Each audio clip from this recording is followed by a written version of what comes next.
पार्वती पतये हर हर महादेव।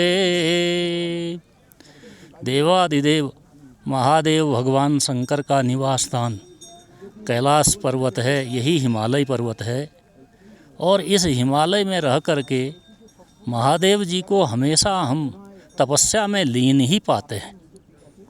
और महादेव, क्यों उनको महादेव कहा गया? देखिए, जब समुद्र मंथन हुआ तो समुद्र मंथन के बाद लक्ष्मी निकली तो विष्णु भगवान के ने ले ली। विष निकला तो लोगों ने कहा कि भाई इसको राक्षसों को दे दो। राक्षस भी उस विष को लेने को तैयार नहीं, देवता भी उस विष का पान करने को तैयार नहीं।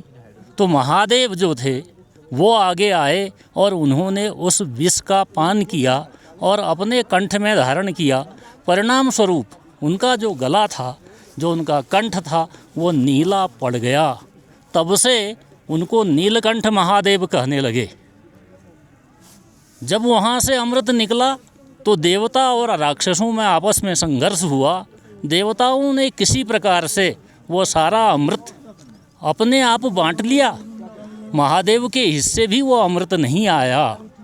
कहने का तात्पर्य है कि इस संसार में जब भी विपत्ति आई तो महादेव ने उस विपत्ति से उबरने के लिए अपने आप का हवन किया, अपने आप को उस विपत्ति से मुक्त करने के लिए हमेशा तत्पर रखा और स्वयं सारे ऐश्वर्य भोगों को त्याग करके ऐसे एकांत स्थान में निवास किया जहाँ आज हम पक्षी भी नहीं देख पाते।